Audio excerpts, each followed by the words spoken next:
Baik, bismillahirrahmanirrahim. Assalamualaikum warahmatullahi wabarakatuh. Alhamdulillahirrahmanirrahim. Amma ba'du. Yang pertama-tama kita panjatkan puja dan puji syukur kepada hadirat Allah Subhanahu wa taala yang telah memberikan kita nikmat iman dan Islam. Salawat serta salam tak lupa kepada baginda kita Nabi besar Muhammad Shallallahu alaihi wasallam. Pada kesempatan kali ini saya akan mempresentasikan hasil kerja saya tentang mata kuliah kultur jaringan. Sebelum masuk ke materi, saya akan memperkenalkan diri. Nama saya Farhan Molia dengan nomor induk 0205222141. Saya dari program studi Agribisnis Hortikultura. Nah, eh, yang saya ambil yaitu judul yang saya ambil yaitu kajian tingkat kontaminasi pada kultur jaringan tanaman porang.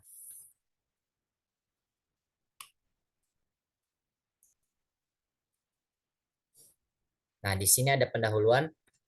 Eh, Tumbuhan porang adalah tanaman umbi-umbian dari spesies Ampophalus mortiblumeang, termasuk dalam famili Archaea atau talas-talasan yang masih satu famili dengan suwet, walur, dan ilas-ilas. Menurut Purwanto tahun 2014, pertumbuhan tanaman porang sangat bergantung pada musim.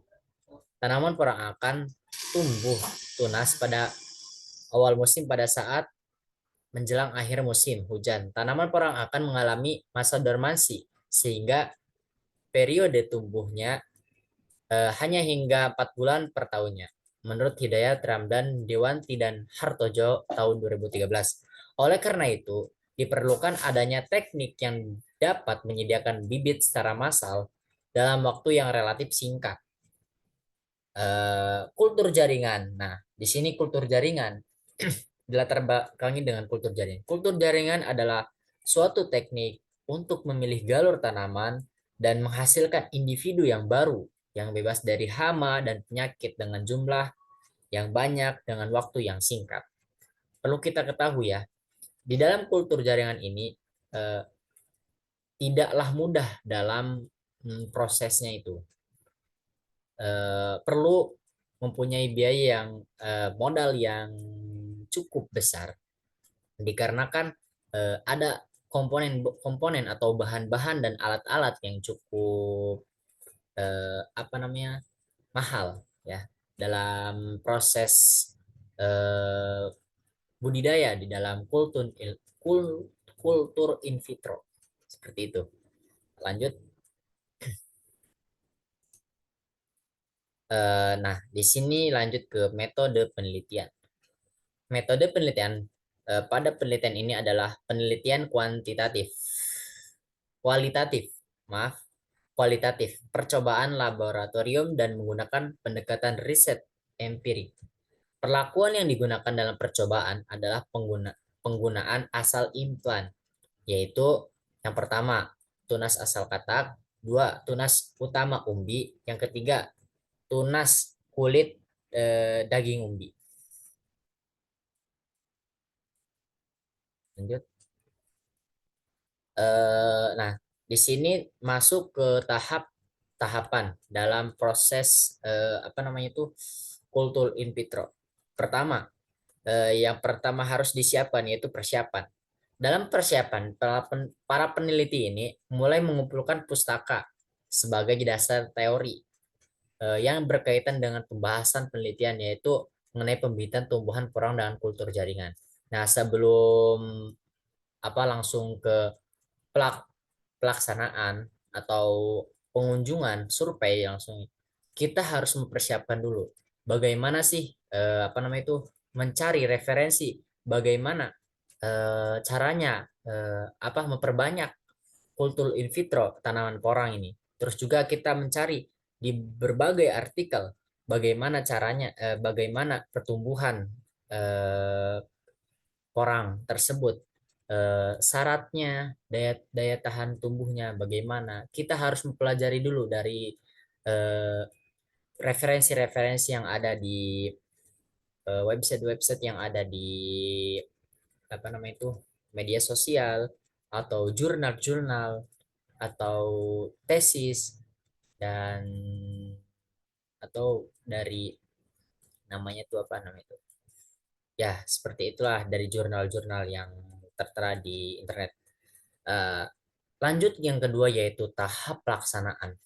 Nah, di sini tahap pelaksanaan dimulai dari persiapan bahan dan alat-alat lain, yaitu seperti Explan, MS, agar-agar, JPT, botol kultur, laminar air flow, kulkas, lampu spiritus, stirter, disetting set, kertas pH, kemudian dilanjutkan dengan percobaan laboratorium yang menggunakan perlakuan yang eh, ditentukan yang sudah dilakukan. Seperti itu. Nah, ketika sudah tahap pelaksanaan, kita udah dilaksanakan dengan di antara lain ya mendapatkan alat-alat yang tertentu, Xplan MS, Xplan MS-nya agar-agar CPT, terus tersebut. Ketika sudah melaksanakan tersebut, yaitu lanjutlah ke tahap ketiga ini, yaitu pelaporan. Tahap ini merupakan tahap akhir dari tahap penelitian. Nah, tahap ini dilakukan dengan membuatkan laporan tertulis dari hasil penelitian yang telah dapat dilaksanakan. Selain itu disusun dengan artikel ilmiah yang dipublikasi. Nah, kita tambahkan dengan artikel-artikel yang ilmiah seperti itu. Nah, lanjut. Nah, ini adalah tahap pelaksanaan.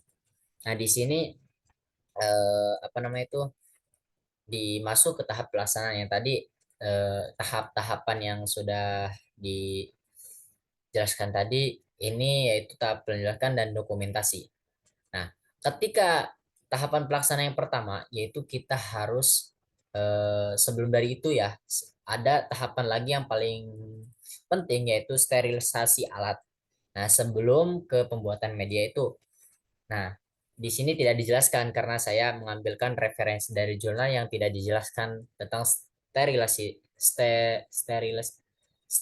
sterilisasi alat ya sebelum ke pembuatan media. Nah, di sini yaitu lanjut ke pembuatan media. Kegiatan pembuatan media itu pertama yaitu siapkan yang tadi agar-agar, MS, eh, arang aktif dengan ini apa namanya tuh biasanya yang kita biasanya buat medianya itu di kampus yaitu dengan campuran air kelapa ya seperti itu apa namanya itu ke tahapannya tuh pembuatan medianya tuh ketika udah pembuatan media itu di apa namanya itu dimasukkan ke apa namanya tuh autoclave setelah autoclave ketika sebelum masukkan ke autoclave supaya disterilisasi itu medianya itu sebelumnya itu ketika sudah bahan-bahannya jadi dimasukkan yaitu direbus dulu hingga mendidih hingga agar-agarnya itu apa namanya itu hingga mendidih seperti itu ketika udah mendidih kita masukkan langsung ke botol apa nih botol kultur yang bisa dilihat di apa namanya itu di gambarnya itu ada botol kultur yaitu ketika media tanam medianya itu sudah dipanaskan atau sudah di bahasa Sundanya mah godog lah gitu ya yaitu ketika sudah matang yaitu dimasukkan ke botol kultur ya ketika sudah di botol kultur itu langsung disterilisasi medianya itu ketika sterilisasi sudah disterilisasi kita lanjut kegiatan sterilisasi explant. Nah, sterilisasi explant, ketika explant itu sudah diambil dari pohon ya, itu namakan explant atau plantlet. Nah, kita akan sterilisasi menggunakan Corolax atau alkohol. Bisa bisa alkohol, bukan alkohol, namanya tuh Corolax sama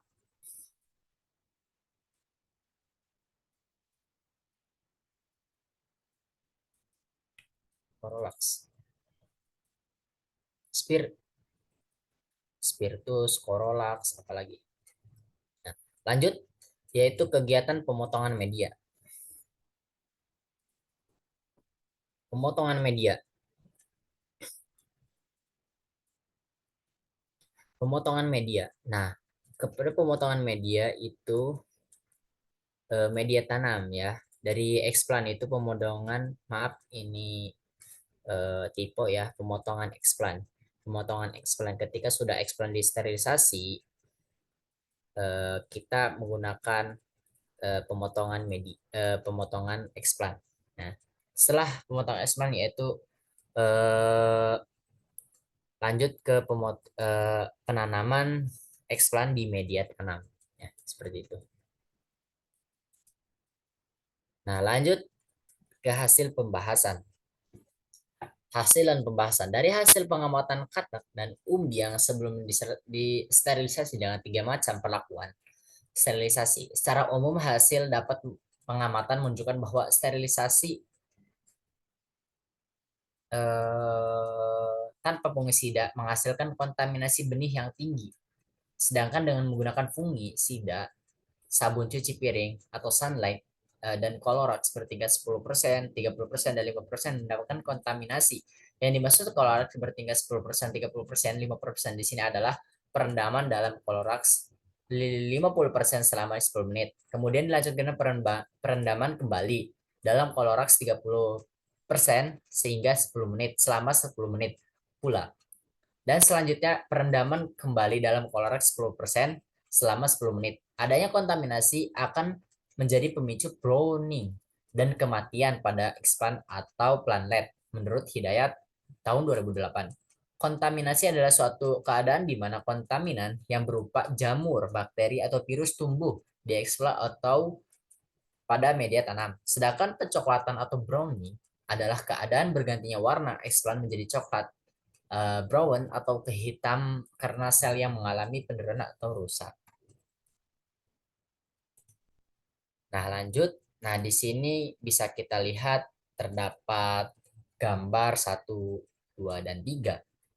Di dalam waktu 3 hari dari pemindahan adalah growing yang diduga bahwa tunas belum siap untuk perpindahan pada gambar ke-1.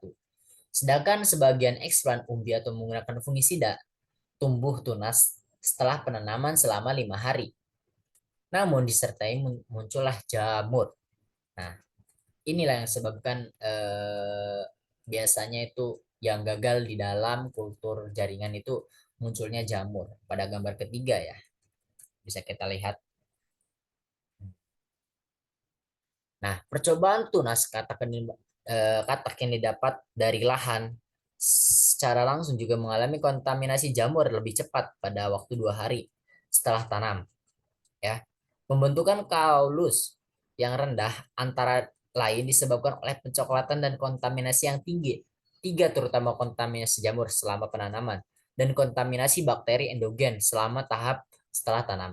Antisipasi tingkat kontaminasi ini tinggi yang telah dilakukan dengan beberapa percobaan pra-sterilisasi yaitu dengan merendam eksplan dalam peraturan fungisida, ZPT, dan kombinasi keduanya. Nah, bisa kita lihat di gambar ke-1, gambar kedua, dan gambar ketiga. Lanjut.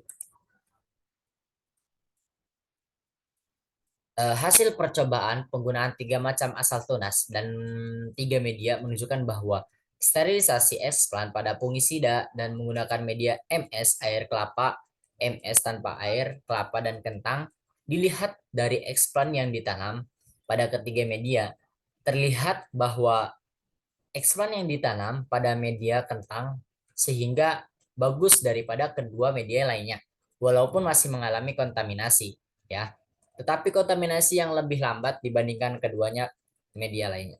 Bisa kita lihat di sini ada botol kultur yang sudah diisi dengan media. Gambar 1, gambar 2, dan gambar 3. Nah, di sini kontaminasi.